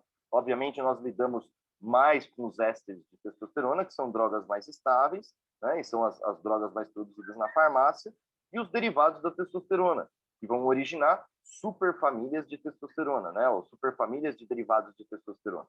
Então, a partir da molécula de testosterona, são adicionados vários carbonos que configuram os ésteres de testosterona, e de acordo com esse número de carbonos, né, é que se determina qual é o éster e qual é a velocidade de liberação dessa testosterona, ou seja, qual a meia-vida desse éster, né? Então, existem ésteres mais longos, como enantato e cipionato, que tem a meia-vida mais longa, ésteres que têm a meia-vida mais curta, como um propionato e o acetato, e muito longa, por exemplo, como um decanoato e o decanoato, né? Outra coisa que se relaciona com o número de carbonos além da velocidade de liberação, é o peso molecular. E o peso molecular, ele costuma se relacionar com a quantidade de testosterona biodisponível. Ou seja, quanto desse éster realmente é o equivalente à testosterona bioativa, como a gente vai ver no slide seguinte, né? Então, os efeitos dos ésteres de testosterona são similares entre si, afinal, todos eles carregam testosterona, né? A maioria dos ésteres de uso clínico, né, eles acabam tendo uma testosterona biodisponível irrelevante em diferença entre si, tá? Então, aquela percepção, eu fico mais retido com ou um me dá mais ganhos e tal, pode ter até alguma coisa a ver com a individualidade, mas não há justificativa farmacológica para que isso ocorra. Eles são similares em efeitos entre si. A variação mesmo se dá pelo tempo de liberação e pela proporção do hormônio base em relação ao peso molecular, que foi o que eu disse. Então, a base de testosterona, que é a testosterona em solução aquosa, ela tem em 100 miligramas de base de testosterona, 100 miligramas de testosterona, né? Qual que é o grande problema dela? Meia-vida muito curta. Então, ela não produz os efeitos anabólicos esperados, né? E aí, então, aqui está a quantidade de testosterona biodisponível para cada 100 miligramas dos ésteres de testosterona. Vejam que as variações não são muito grandes, né? Isso acaba tendo uma certa irrelevância em termos de uso clínico.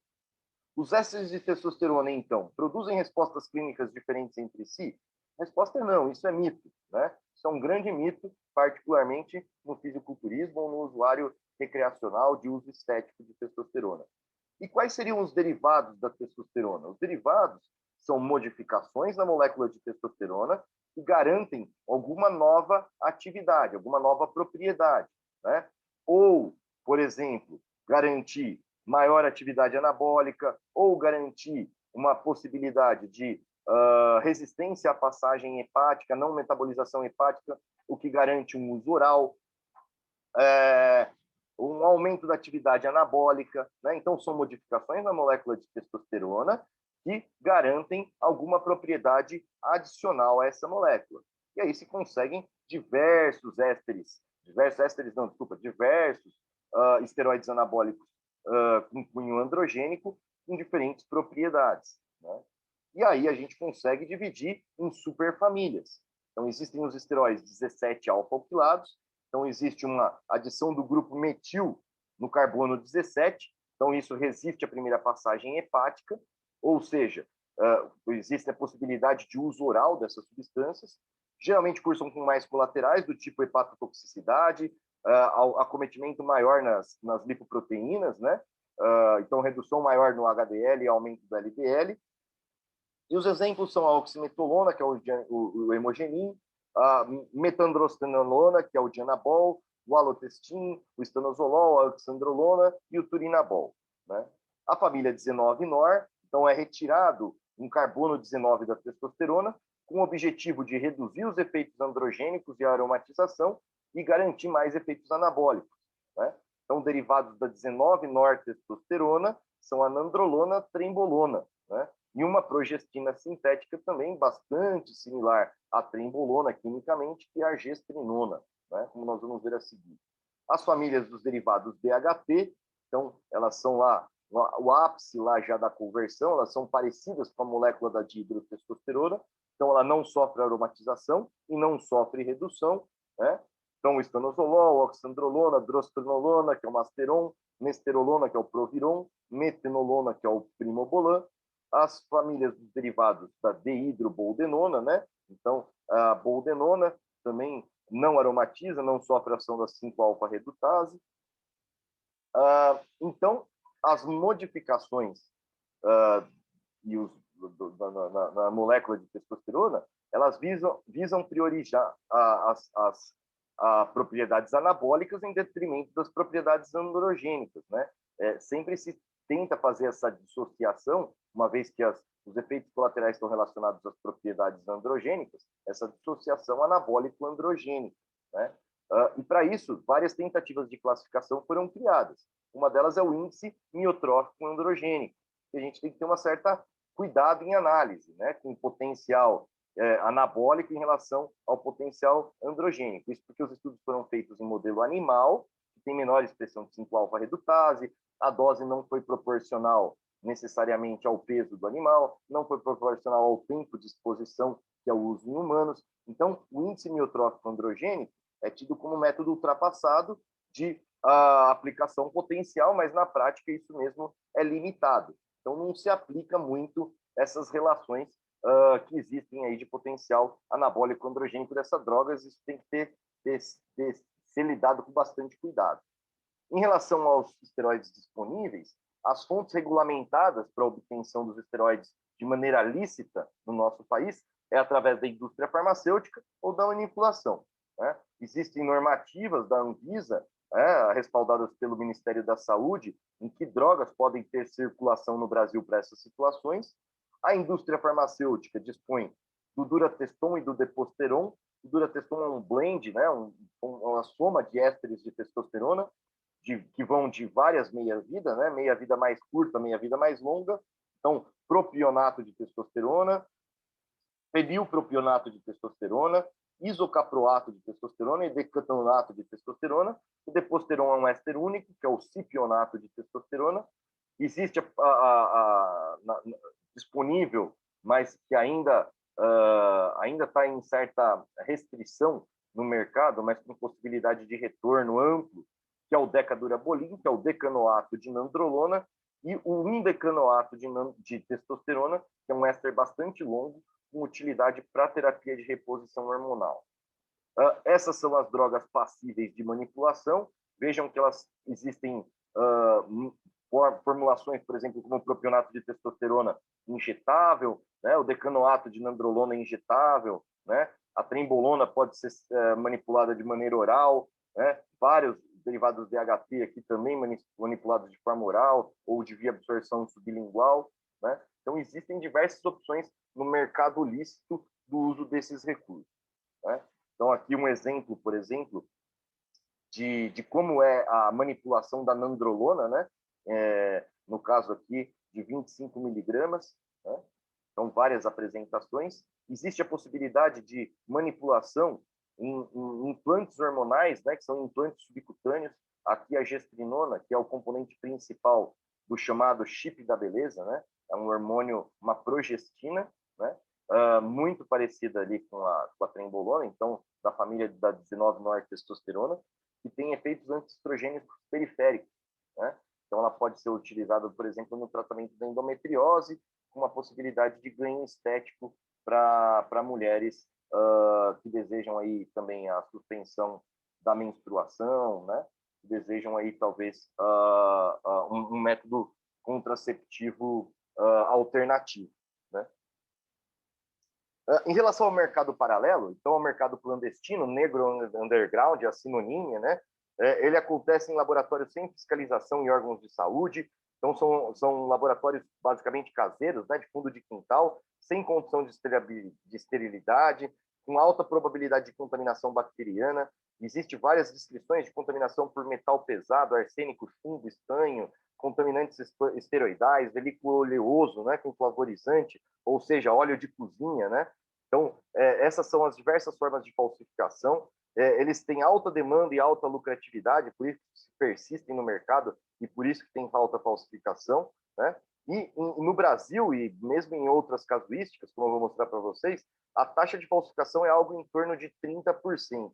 Então, um estudo aqui europeu mostrando algo em torno de 31,5% de falsificação e um estudo brasileiro mostrando algo em 32% de falsificação.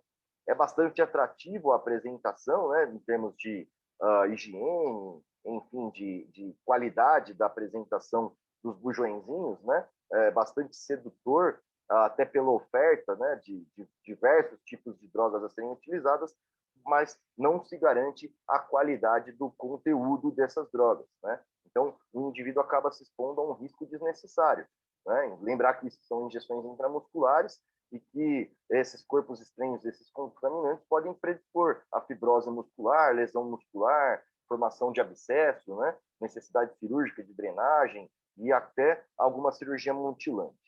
Então, de uma maneira geral, o mercado paralelo não oferece alternativa segura a quem faz o uso de esteroide anabolizante.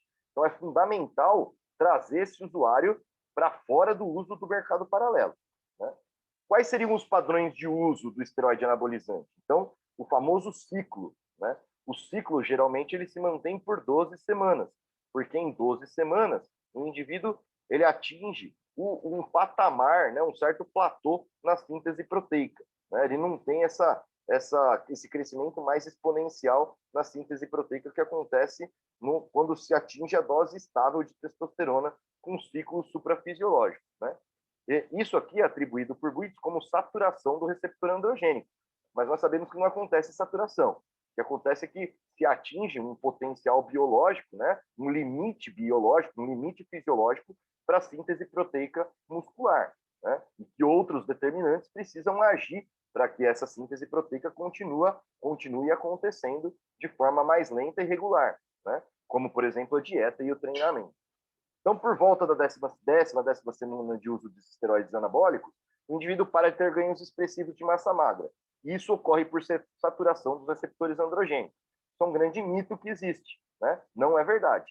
O que acontece, na verdade, é que o indivíduo atingiu o seu limite biológico na produção, na síntese proteica muscular, né? E aí, então, existe alguma ideia de tentar tornar esse uso menos agressivo para a saúde. Para que esse uso seja menos agressivo para a saúde, o indivíduo vai alternar períodos de exposição e períodos de pausa, né? Para que ele não tenha um ambiente hormonal hostil no pós-ciclo, ou seja, um ambiente hormonal catabólico, por estar com o eixo hormonal totalmente inibido, né? Então, que ele perca todos os seus ganhos, que ele fique numa situação altamente catabólica, é proposto, então, a terapia pós-ciclo. Então, os padrões de uso, né, fora do uso clínico, que seria a terapia de reposição de testosterona, envolvem o uso intermitente, que é a situação do ciclo, terapia pós-ciclo, e o uso contínuo, que pode ser com dose fixa, com doses mais racionais, mais próximas ali de um suprafisiológico em limites inferiores, e doses mais altas, que vão alternar períodos conhecidos por blast e cruise, que são bastante utilizadas em atletas de fisiculturismo, né? Então, o que acontece é que o indivíduo inicia um ciclo, esse ciclo dura lá por volta das 12 semanas, e na interrupção, com o decaimento dos níveis suprafisiológicos, dependendo da meia-vida da droga, se inicia uma terapia pós-ciclo para sinalizar o restabelecimento do eixo hormonal desse indivíduo, ou seja, a produção fisiológica da testosterona. Então, a terapia pós-ciclo, ela significa o intervalo entre os ciclos, com a ideia de amenizar os colaterais oriundos do desequilíbrio hormonal e restabelecer a produção natural de testosterona, né, frente a essa supressão do eixo hormonal. Obviamente, a ideia é restabelecimento do ambiente hormonal e não manutenção de ganhos, né? Outros fatores, além do ambiente hormonal, vão estar relacionados com os ganhos. vão estar relacionados à dieta, vai estar relacionado à manutenção do esquema de treinamento. E, obviamente, os ganhos não vão ser os mesmos que na vigência do uso de esteroide anabolizante, né? Então, quanto menos tempo o sujeito ficou exposto ao esteroide, menos chance de manter os ganhos que ele obteve durante o ciclo na terapia, no momento pós-ciclo, ainda que seja bem instituída uma terapia pós-ciclo, né? Então, o indivíduo que faz uso acima de 1 ano, né, mesmo que não seja em altas doses, né, ele vai se beneficiar com estímulos diretos à produção de testosterona, né? Seja através do trofismo testicular, seja através do estímulo à produção do LH, né? Isso se obtém através de drogas. Uma TPC bem conduzida garante a manutenção dos ganhos obtidos durante o ciclo? Não necessariamente, não é o objetivo dela. Indiretamente, talvez, porque ela mantém um ambiente hormonal mais saudável, o que facilita o indivíduo manter a adesão à dieta e ao esquema de treinamento. E o Blast Cruise?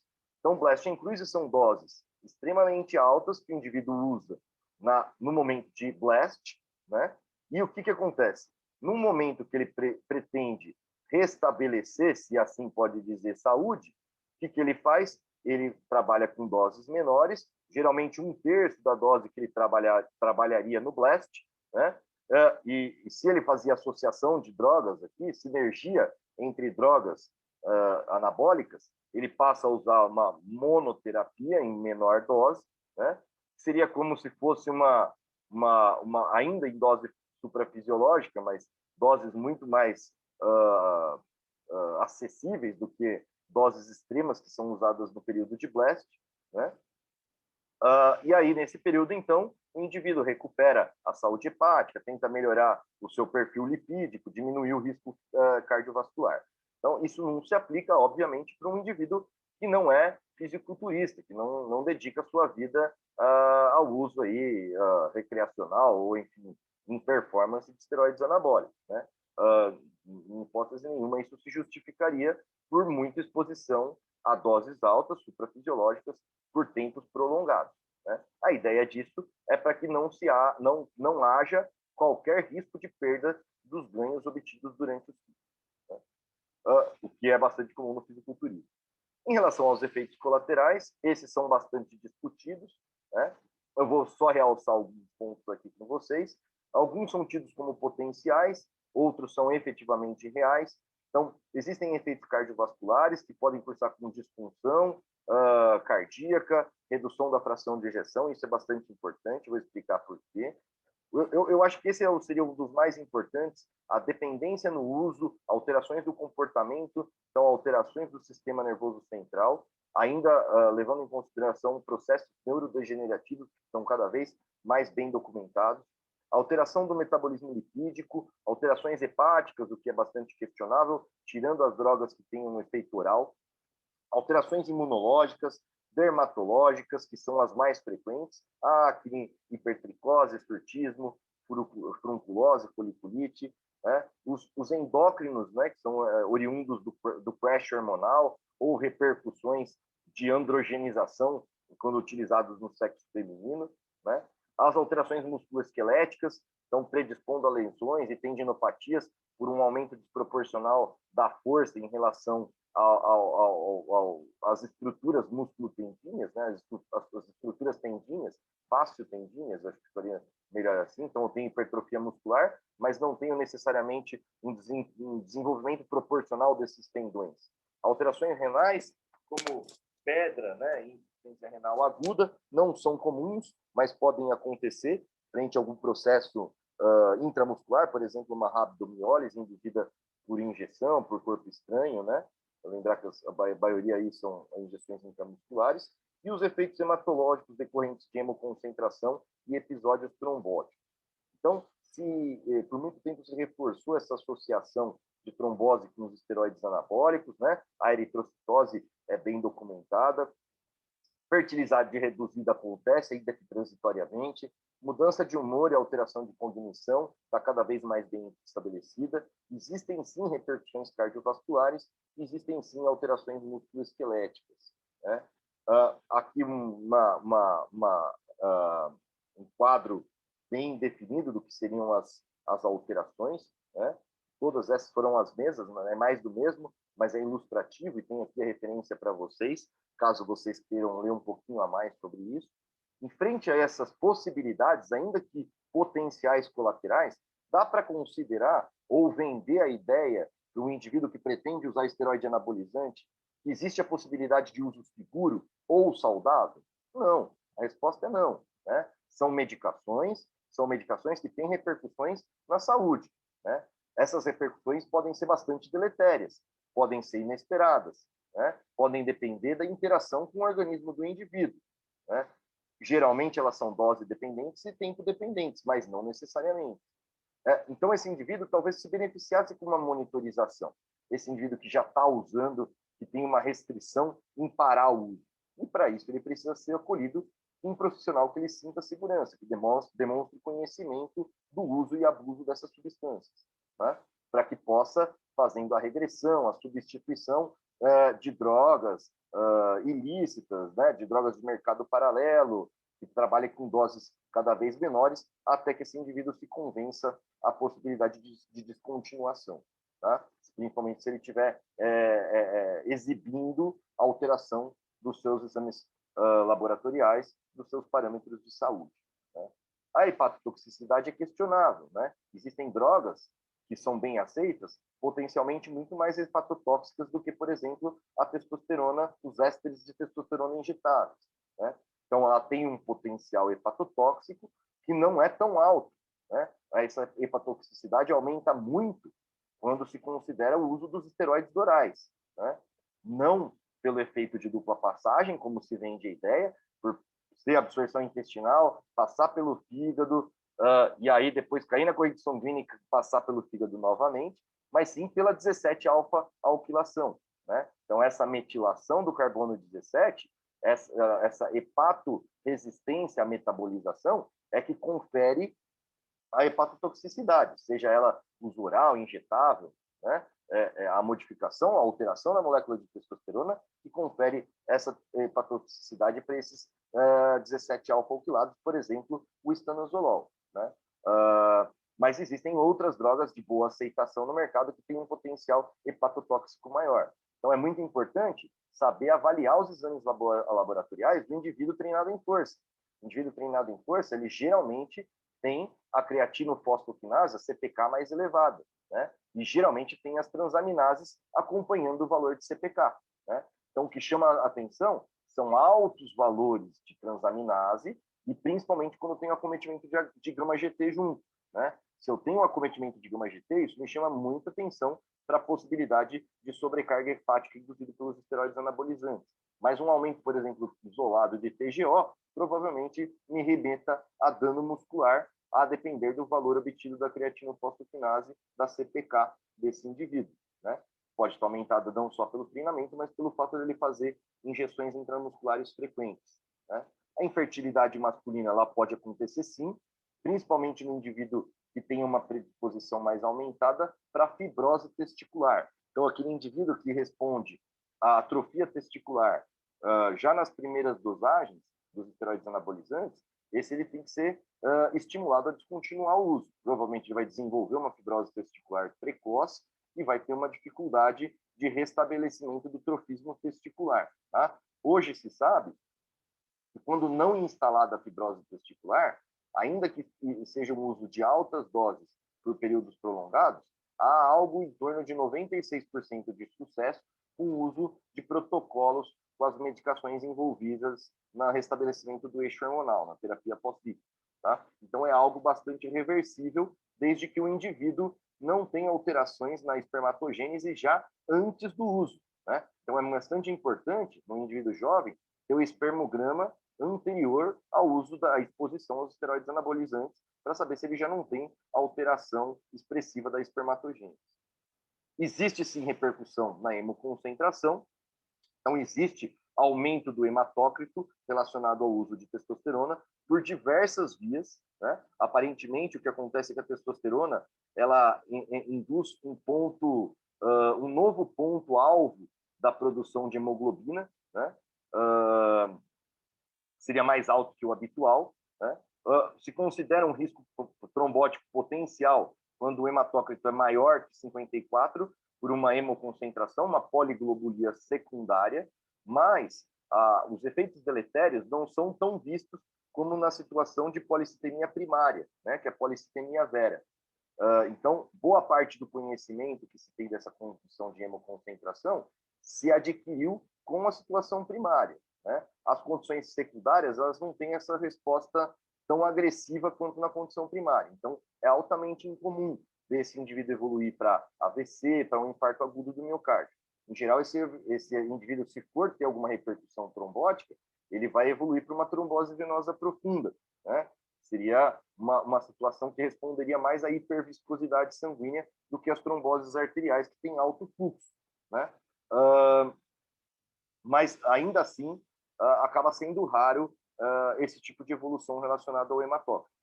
Pelo risco potencial, quando o sujeito apresenta um hematócrito mais que 54, geralmente se induz a sangria terapêutica, que seria um método mais efetivo de induzir uma diminuição aguda do hematócrito e diminuir o risco desse sujeito. Quer dizer, da aspirina, né, que é um hábito frequente aí também, principalmente no mundo do fisiculturismo, não é algo que responda efetivamente na prevenção desse tipo de evento nessa situação. Tá? Então, na sangria terapêutica, se tira lá 400, 500 ml de sangue do sujeito, que é desprezado, porque o sangue está hemoconcentrado e ele está na vigência dos esteroides, né, de altas concentrações de esteroides. Então, ele não é usado para transfusão, ele é desprezado, né, e é substituído, né, por uma quantidade proporcional de soro fisiológico. Né? Então, é feita a sangria terapêutica euvolêmica.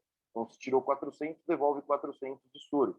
E aí você promove uma hemodiluição e corrige essa situação de concentração, diminuindo a viscosidade do sangue e o risco potencial, o risco trombótico que esse indivíduo tem. Existe, sim, redução, alteração das lipoproteínas de transporte de colesterol, então redução no HDL e a elevação do HDL, que, obviamente, isso, cronicamente, são fatores para aterogênese, desenvolvimento de placa aterosclerótica. Se o indivíduo fica exposto a isso a curtos períodos, ele tem menos risco de disfunção endotelial produzida pela aterogênese. Sobre a saúde cerebral, cada vez mais está bem documentada a repercussão dos esteroides anabólicos, né? Então, o que antes se obtinha dados só de estudos experimentais, hoje já se obtém dados em estudos de seres humanos de possibilidade de atrofia cortical relacionado ao uso crônico dos esteroides anabólicos androgênicos. Além disso, existem efeitos psicológicos, né, que podem levar ao abuso, que podem levar à dependência química. Existe a possibilidade de alterações neurobiológicas, né, produção em relação à produção de neurotransmissores, principalmente por vias dopaminérgicas, serotoninérgicas, que acabam tendo efeitos psicoativos, levando o indivíduo aí à mania, hipomania, quadros depressivos, né? Então, geralmente, o indivíduo já é predisposto e o esteroide anabolizante acaba funcionando como um gatilho para essas situações, né? Então, um usuário potencialmente com alterações psicológicas, ele deve ser estimulado a descontinuar o uso antes que haja consequências graves. Né? Não é tão frequente essa associação, né, essa descrição de efeitos patológicos, mas ela existe, ela pode ser considerada particularmente relacionada a determinadas drogas do mercado paralelo e particularmente algumas características individuais do usuário. Né? Então, estudos em humanos envolvendo ressonância magnética têm mostrado que o uso a longo prazo, né, acaba tendo uma atrofia cortical, né? Então, pode cursar com efeitos neurodegenerativos. Os riscos cardiovasculares, embora parecessem muito bem estabelecidos em relação à teromatose precoce, atualmente eu acho que o que seria mais predominante é o efeito agressivo direto dos cardiomiócitos.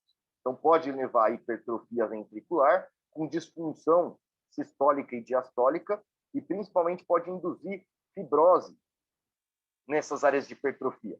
Isso faz com que seja uma hipertrofia patológica, né? Não uma hipertrofia funcional, por exemplo, como é induzida pelo treinamento de força, né? Então, isso pode ficar como uma disfunção, ao mínimo, diastólica residual, e esse indivíduo pode acabar evoluindo para insuficiência cardíaca congestiva com o passar dos anos na exposição a esteroides anabolizantes. Por outro lado, hoje se vê que os efeitos cardiovasculares em relação à evolução para infarto e AVC têm muito baixa qualidade de evidência na literatura disponível. Então, não é possível, né, afirmar essa associação direta do uso de testosterona com infarto e AVC, como se prega, né? Porque provavelmente tem muitos outros fatores envolvidos, e esse conhecimento é muito baseado em relato de casos, em série de casos isolados, e não em situações de estudo controlado, o que acaba onerando baixa qualidade de evidência para os estudos, né? E outra coisa que se vê, que se aprendeu com a terapia de reposição, é que níveis baixos de testosterona talvez sejam mais deletérios em relação à formação da placa aterosclerótica e a mortalidade cardiovascular, né, do que níveis dentro da normalidade ou pelo fato de receber uma terapia de reposição de testosterona.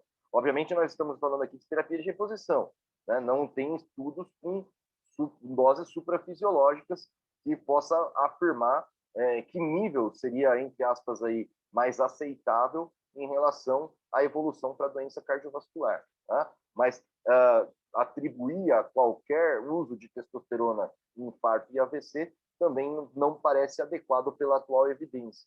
Assim como a associação entre testosterona e tromboembolismo venoso, embolia pulmonar e trombose venosa profunda, também tem baixo nível de evidência na literatura disponível, né? Isso porque tem vários fatores confusionais concomitantes ao uso do esteroide com esses pacientes. É diferente de uma associação direta que existe, por exemplo, com o estrogênio e a predisposição à trombose venosa profunda, né? Lembrar que os SERMs, né, os moduladores seletivos do receptor estrogênico, por exemplo, como tamoxifeno, clomifeno, que muitas vezes são usados concomitantes com a testosterona durante um ciclo de esteroide anabolizante, eles acabam tendo um efeito similar na produção de fatores de coagulação hepática que o estrogênio. E aí, eles sim, são indicações de bula que predispõem ao risco trombótico, né? Talvez seja esse um dos fatores confusionais no usuário de esteroide anabolizante, seja para fim de TRT, seja para fim estético, que acaba cursando com risco aumentado de tromboembolismo venoso, né? Então, são coisas que devem ser realçadas aí, que drogas protetoras usadas em intraciclo talvez tenham um efeito mais danoso do que se pensa, né? O fato é que os efeitos colaterais, oriundos particularmente do uso inadvertido, do uso sem qualquer acompanhamento, eles decorrem principalmente do uso prolongado, de doses extremas, de drogas do mercado paralelo, com altas taxas de contaminação, e de coisas que são pouco faladas. Por exemplo, a polifarmácia, né? Então, existem algumas evidências que o usuário de esteroide anabolizante tem uma maior incidência de morte súbita, mas é isolado que fatores de exposição associado ao esteroide ele tem de risco. Por exemplo, hormônio tiroidiano, estimulante do tipo efedrina, cafeína, broncodilatadores do tipo clenbuterol, do tipo a própria efedrina com terbutalina, do tipo salbutamol, né?